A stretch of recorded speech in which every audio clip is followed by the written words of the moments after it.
continuar con, como os decía antes, con la parte específica de huella de carbono, tras ver la parte de resumen de la parte de clima, situación actual, legislación a nivel europeo y nacional, ¿vale? Vamos a comentar un poco de introducción sobre la huella de carbono, etapas para el cálculo, principales esquemas y ventajas, ¿vale? Que tenemos las organizaciones para, o que tenemos cuando calculamos nuestra huella de carbono. Sin más dilación, pues continuamos con la definición, ¿vale? Os he dejado una definición de lo que es la huella de carbono, básicamente, para que lo tengáis en consideración, son las cantidades de emisiones de gases de efecto invernadero expresadas en toneladas de CO2 equivalentes, ¿vale? Es decir, la cantidad exacta o según nuestro cálculo de emisiones de toneladas de CO2 que una empresa, un producto o un evento emiten al medio, ¿de acuerdo? Como decía, muy importante, siempre lo vamos a hacer a través de el valor de referencia, que es el CO2, las toneladas de CO2, que ahora os contaré cómo se hace la conversión de los diferentes tipos de emisiones a esas toneladas de CO2, ¿vale? Y básicamente es el cálculo que nos va a dar nuestra información para nuestro informe de verificación de la huella, ¿vale? Pues sin más, básicamente eso es lo que es la huella de carbono que podemos tener. Tipologías, como decía, os lo decía anteriormente, podemos tener 3 tipos de huella de carbono, ¿vale? La asociada directamente a nuestra organización, ¿vale? Que mide pues, las emisiones directas o indirectas que tiene nuestra empresa, nuestra organización. La huella de carbono del producto, ¿vale? Que emite, que nos da la huella de carbono, las emisiones de CO2 del proceso de fabricación, del ciclo de vida de nuestro producto, no solo de fabricación, ¿vale? No están así, luego lo vemos. Y la huella de carbono asociada a eventos, como decía anteriormente, ¿vale? Un evento específico podemos hacer el cálculo asociado a toda la gestión asociada a ese evento. Y nos podemos tener y disponer de la huella de carbono específica que ha emitido ese evento, ¿vale? Importante que seamos capaces de diferenciar los 3 tipos de huella de carbono que nos podemos encontrar. Un concepto muy importante, ¿vale? Que os dejaba aquí y que creo que es importante que tengáis en cuenta porque en auditorías siempre, o cuando hagáis cálculos y registréis o verifiquéis, os van a pedir siempre el inventario de gases de efecto invernadero, ¿vale? Es un concepto importante que se trata mucho en registros y auditorías y bueno, y quería dejaros esta diapositiva para que la tuvierais en consideración, ¿vale? Sin más dilación, ¿vale? Siendo concreto, un inventario de GEI es el conjunto de emisiones, ¿vale? Y remociones importantes de gases de efecto invernadero que son atribuibles a una organización, bueno, no solo organización, como hemos dicho, producto o evento, independientemente de su condición y dimensiones, ¿vale? Dentro de un periodo determinado de tiempo, lo que pone aquí, a lo largo de un año determinado, ¿vale? Lo que se llama el año base, que luego lo veremos. Y siempre expresado en toneladas de CO2 equivalente. Eso es nuestro inventario de gases de efecto invernadero. Después se desglosa con tipos de emisiones, factores de conversión, etcétera, etcétera, etcétera. Pero básicamente ese es nuestro inventario de gases. ¿De acuerdo? Un concepto importante que tengáis en cuenta.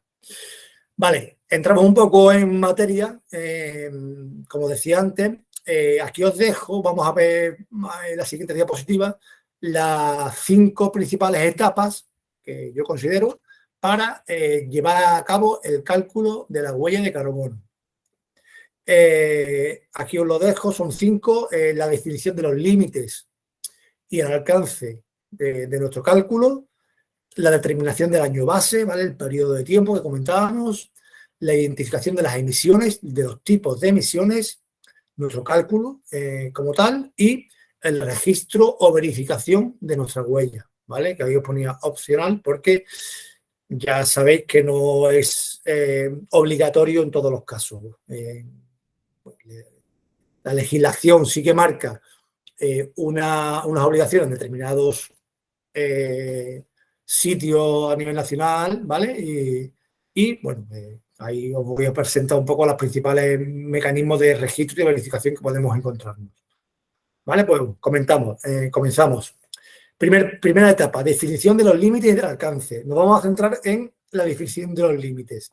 Límites vamos a tener siempre dos, límites organizacionales y límites operativos. Es decir, vamos a definir qué áreas de la organización se van a incluir dentro de nuestro flujo de datos, ¿vale? Y que vamos a tener en consideración para nuestros cálculos. Muy importante, ¿vale? Es muy importante que lo tengamos en cuenta. ¿Por qué? Porque hay organizaciones que son relativamente organizacionalmente sencillas, ya que, bueno, solo tienen un centro de trabajo, la producción se centra en temas específicos y pues, la variación de posibilidades con este respecto es importante, ¿vale?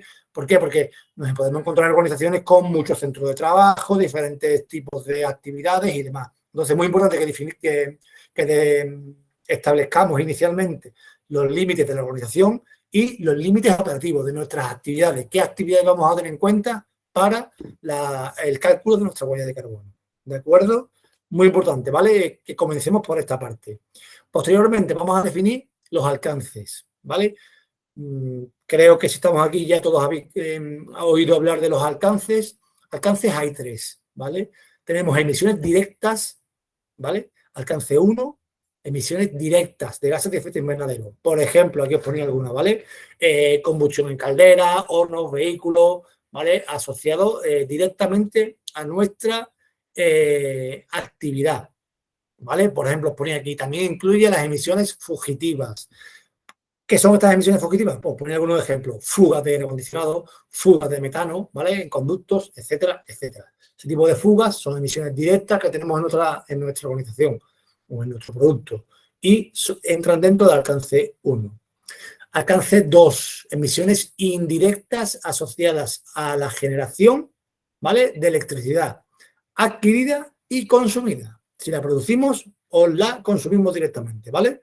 Importante. Alcance 2, generación de electricidad, consumo y adquisición. Y alcance 3, ¿vale? Que es un poco el más complicado, entre comillas, ¿vale? El que nos puede dar un poco más de dolor de cabeza a la hora del análisis, son emisiones indirectas. Son emisiones indirectas asociadas a nuestra empresa, ¿vale?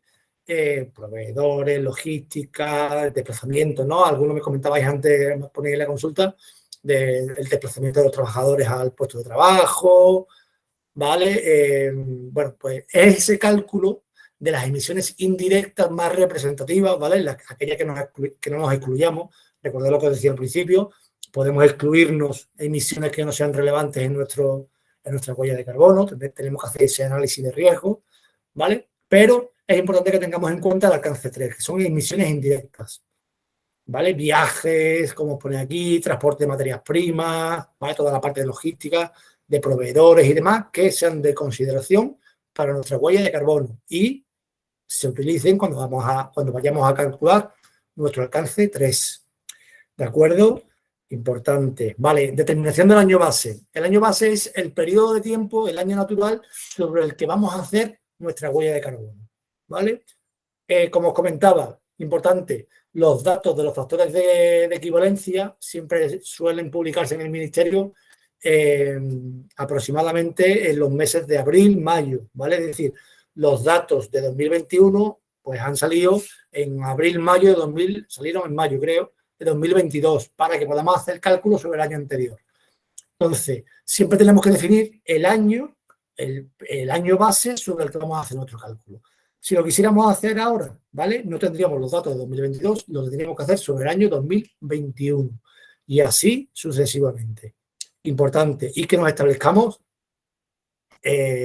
factores de mejora, ¿vale? Siempre, bueno, pues vamos a establecernos planes de minimización, ¿vale? Que son obligatorios.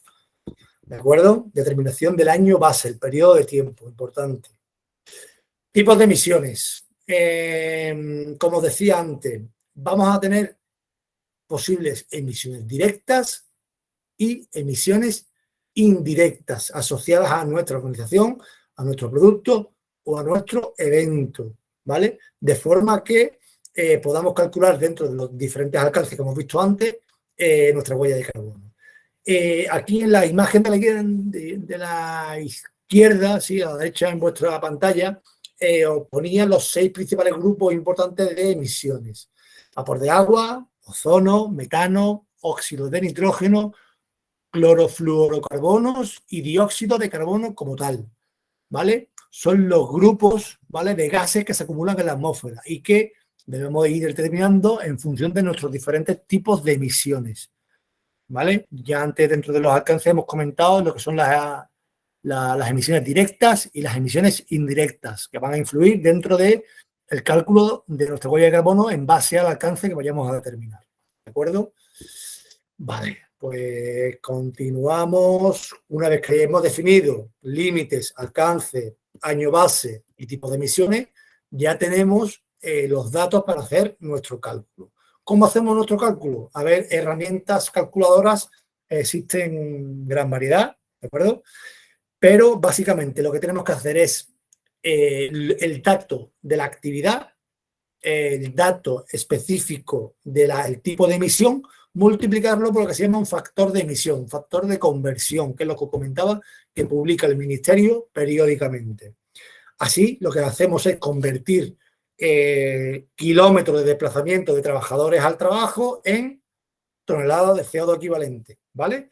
Son factores de conversión. Siempre tenemos que adecuar nuestro dato de emisión, ¿vale?, a el tipo de dato que nos da el factor de emisión. Por ejemplo, metros cúbicos con metros cúbicos. Es decir, que siempre midamos en base a los mismos tipos de datos, ¿vale? Kilovatio hora, kilovatio hora. Ese tipo de cosas que es importante que lo tengamos en cuenta. Una vez que hacemos nuestro cálculo de todos los tipos de emisión que hemos tenido, la suma de todo nos va a dar nuestra huella de carbono. ¿De acuerdo? Sin más. Una vez que tengamos identificado todo el tipo de emisiones, hacemos nuestro cálculo y tenemos nuestros datos, ¿vale? Perfecto. Posteriormente, cuando tenemos nuestro dato, ¿qué podemos hacer? Tenemos dos opciones principales. Como os comentaba, una opción es registrar nuestra huella de carbono, que en España pues tenemos diferentes posibilidades. La más común y la más utilizada es registrar nuestra huella de carbono en el Ministerio, en el MITECO, ¿vale? Ahora se llama Ministerio para la Transición Ecológica y el Reto Demográfico, ¿vale? Bueno, en el año 2014 se publica un Real Decreto en el que se establecen las bases para el cálculo y el registro de la huella de carbono de las organizaciones a nivel nacional. Perdón. De este registro, bueno, pues todas las empresas tenemos a nuestra disposición un mecanismo para registrar nuestra huella de carbono y disponer de un certificado, ¿vale?, que nos da el Ministerio, en el que nos marca nuestra huella de carbono, ¿vale? Y bueno, pues tenemos algunas posibilidades de evidencias de este hecho. A nivel autonómico, como decía al principio, bueno, pues tenemos el registro de huella de carbono en la Comunidad Foral de Navarra y la posibilidad de registro en la Comunidad Autónoma de Baleares. ¿De acuerdo? Tenemos la posibilidad de dar de alta en nuestro cálculo de la huella de carbono para empresas adscritas o organismos adscritos dentro de estas comunidades autónomas, ¿vale? Posteriormente, también tenemos la posibilidad de verificar por un tercero, por una entidad autorizada, acreditada, ¿vale?, por ENAC, nuestra huella de carbono. Es un proceso muy similar al que ya conocéis o conoceréis casi todos, de certificaciones, ¿vale?, de normas ISO, de otro tipo de normativas, en el que un organismo externo autorizado viene a comprobar nuestro cálculo y los requisitos de los estándares que hayamos utilizado para el cálculo de nuestra huella de carbono, ¿vale?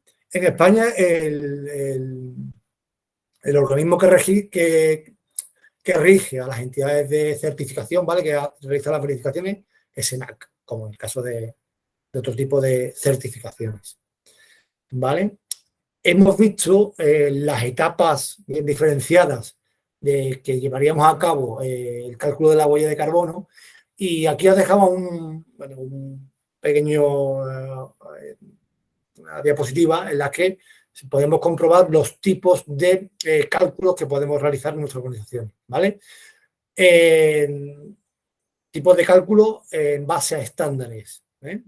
Como decía, tenemos la huella de carbono asociada a organizaciones y eventos, en las que podemos utilizar el estándar GHG Protocol y la ISO 14064-1, ¿vale? Importante. Para proyectos, cálculo de huella de carbono en proyectos, pues ahí tenéis la PAS 2050, GHG Protocol y la ISO 14064-2, ¿vale? Que veáis un poco la diferenciación que marca ya la ISO 14064 para organizaciones y eventos y para proyectos, ¿vale? También podemos hacer, como hemos dicho al principio, el cálculo de nuestra huella de carbono asociada a productos específicos, ¿vale?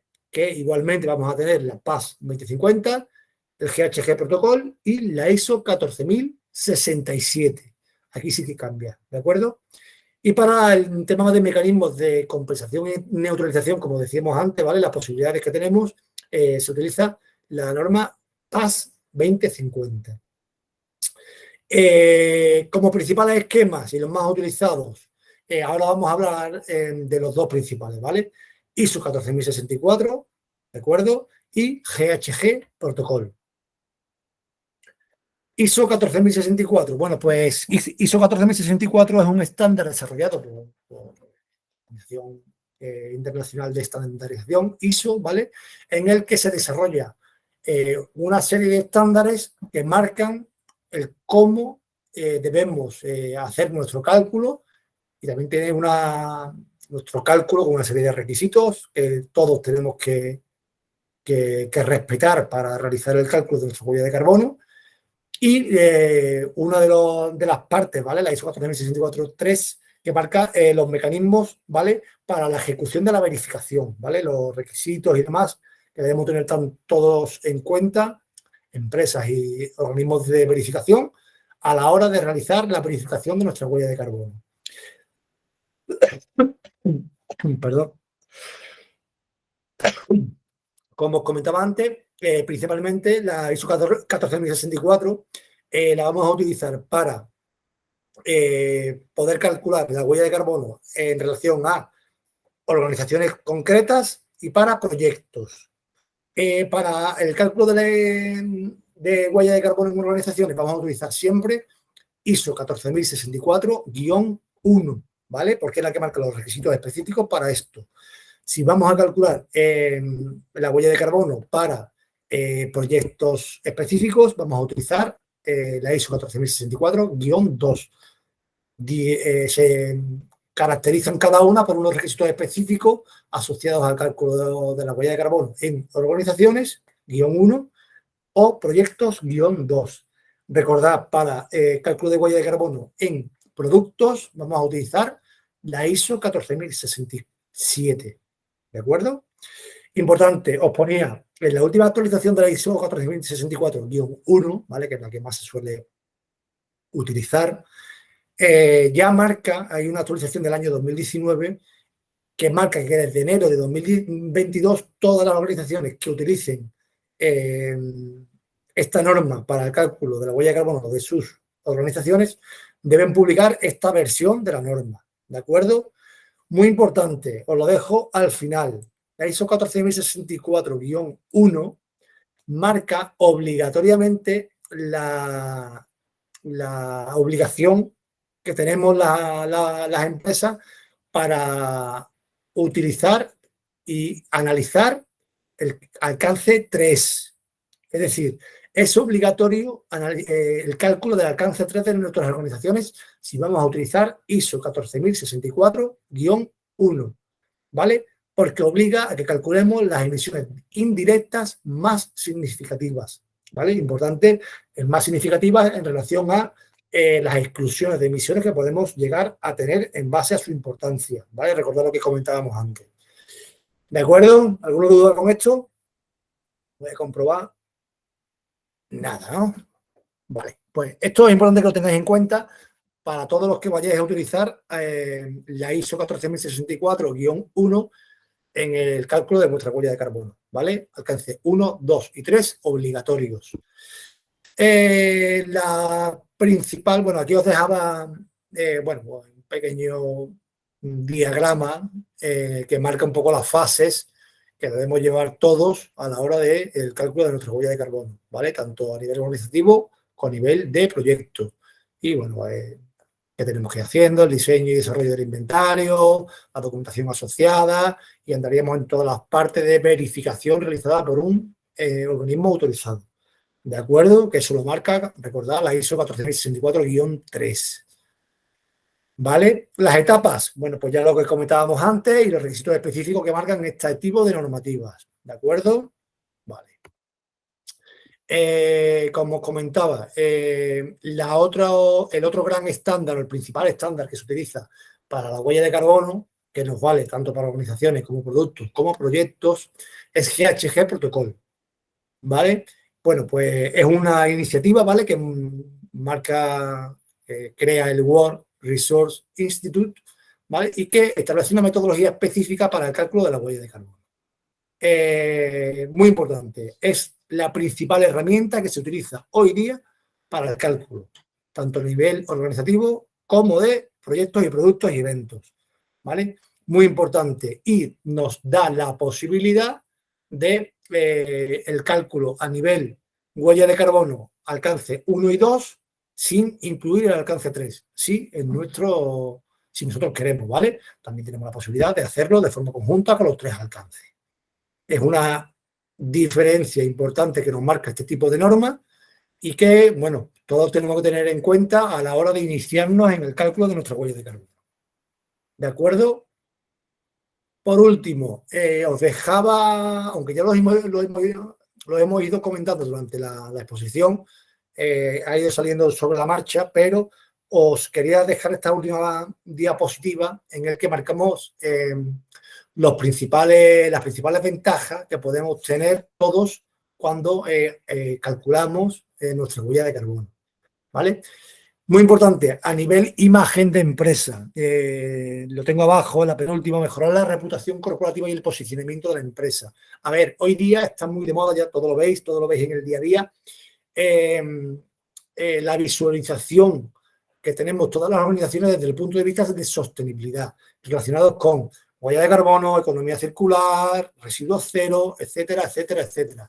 A día de hoy, todas las empresas potencian mucho su imagen en el exterior o externamente, orientándolo o asociándolo a temas de sostenibilidad, como puede ser huella de carbono, como pueden ser temas específicos de esto, ¿vale? Pues entonces, bueno, pues oye, mejora mucho la reputación de una empresa el tener registrado, verificado su huella de carbono. Esto nos va a llevar, evidentemente, a nuevas oportunidades de negocio. Lo importante, bueno, por el bien que hacemos común, sino porque nos va a traer beneficios económicos a todas nuestras organizaciones. Posibilidad de nuevos clientes, mejoras a nivel interno, que nos van a repercutir en disminución de costes, energía, residuos, etcétera, etcétera, etcétera, ¿vale? Con los planes de minimización que establecemos con nuestra huella, nuestro cálculo, pues vamos a tener mejoras a nivel económico en nuestras empresas, ¿vale? Nos va a permitir cumplir con exigencias legislativas cada vez más frecuentes en el territorio nacional, ¿vale? Como decíamos al principio, muy importante, cada vez aparecen más requerimientos específicos de huella de cálculo de huella de carbono en licitaciones, en concursos públicos y privados, ¿vale? Muy importante, muy importante. Y bueno, pues ahí os ponía que formar parte de esquemas voluntarios, ¿vale? Nacionales, regionales, privados. Y como decía, bueno, básicamente estas son las principales ventajas que va a tener nuestra huella de carbono. Y hasta aquí os dejo la presentación de hoy. Ahora posteriormente vamos a atender a las consultas y demás que hemos tenido. Os dejo los principales contactos del departamento comercial, la responsable, nuestra compañera Sandra Cañas. Ahí tenéis su su teléfono, no he dejado el correo, os lo comento ahora, ¿vale? Y el mío, del departamento técnico, por si os sugiere cualquier tema técnico que podamos ayudaros. Ahí tenéis mi teléfono, mentira. No tenéis mi teléfono, tenéis el teléfono repetido de Sandra. Mi teléfono lo dejo aquí grabado, 622, otra vez, 456. Los correos electrónicos, os lo comento, sandra.cañas@incade.es para la parte comercial, o Cris Díaz, ¿vale? Cristina Díaz, Cristina.díaz, que ha sido la persona que ha gestionado todo este tema y que podéis contactar con ella para cualquier asunto también, ¿vale? Aparte de Sandra. Y el mío, ¿vale? Aparte de mi teléfono que os comentaba, el correo es pablo.pajuelo@incade.es para cualquier tema técnico que podamos ayudaros y que podamos compartir con vosotros. ¿De acuerdo? Pues hasta aquí la presentación. Nos quedamos un rato con las dudas y preguntas. Y nada, daros las gracias a todos por